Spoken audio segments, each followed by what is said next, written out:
பகவத்கீதையில் 3வது சாப்டரில் 32வது ஸ்லோகம்.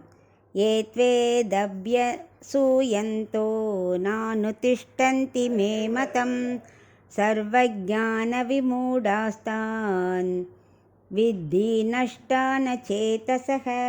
இப்போ இதுக்குள்ளே அர்த்தத்தை பார்க்கலாம்.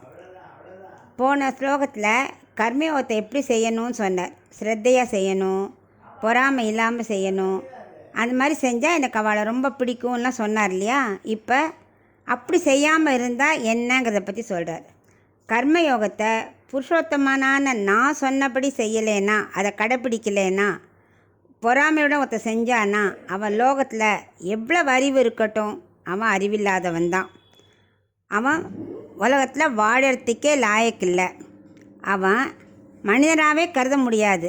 அவள்லாம் அச்சேத்தனர்கள். அவ்வளோ கோபமாக சொல்கிறார். அவள்லாம் என்னது, ஜடப்பொருளுங்கிறார். அவள் மனசு இருந்தும் மூடர்கள். அந்த அளவுக்கு அவருக்கு கர்மயோகத்தை ஃபாலோ பண்ணாட்டா அப்படிங்கிற அளவுக்கு அவ்வளோ கோபமாகவே பேசுகிறார். ஏன்னா இப்போ உதாரணத்துக்கு நமக்கு ஒரு பண கஷ்டமோ உடம்பு சரியில்லைனாலும் என்ன பண்ணுவோம், யார்கிட்ட போனால் நமக்கு மனசு கொஞ்சம் சமாதானமாகுமோ, யார் நன்னா அட்வைஸ் பண்ணுவாளோ அவள்கிட்ட போவோம். அதை விட்டுட்டு பொறாமப்பட்டு நன்னா அழியட்டும் அப்படி நினைக்கிறவாள்கிட்ட போய் அட்வைஸ் கேட்போமா?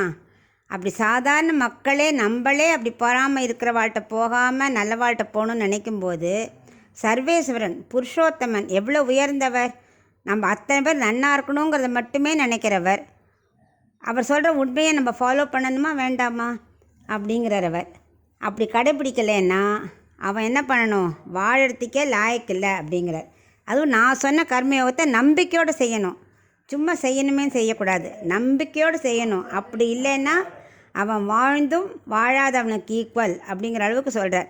ஒரு தாய் என்ன பண்ணுவா, குழந்தைக்கு உடம்பு சரியில்லைன்னா அது கேட்குற சாக்லேட்டு பிஸ்கெட்டாக கொடுப்பா? உடம்பு சரியில்லை, அதுக்கு மருந்து கொடுத்து உடம்பு சரியாக போகிறது. அது குழந்தை அழுதாலும் அதுக்கு வேணுங்கிறத கொடுக்க மாட்டா. எதை கொடுத்தா சரியாக போகுமோ அதைத்தான் கொடுப்பா. அப்படி அது மாதிரி தான் பகவான் நம்ம எல்லாருக்கும் தாய். ஸோ அவர் சொல்கிற கர்மயோகத்தை நம்பிக்கையோடு செய்யணும், இல்லையானா அவர்கள் அச்சேத்தனர்கள் அப்படின்னு கோபமாக சொல்கிறார்.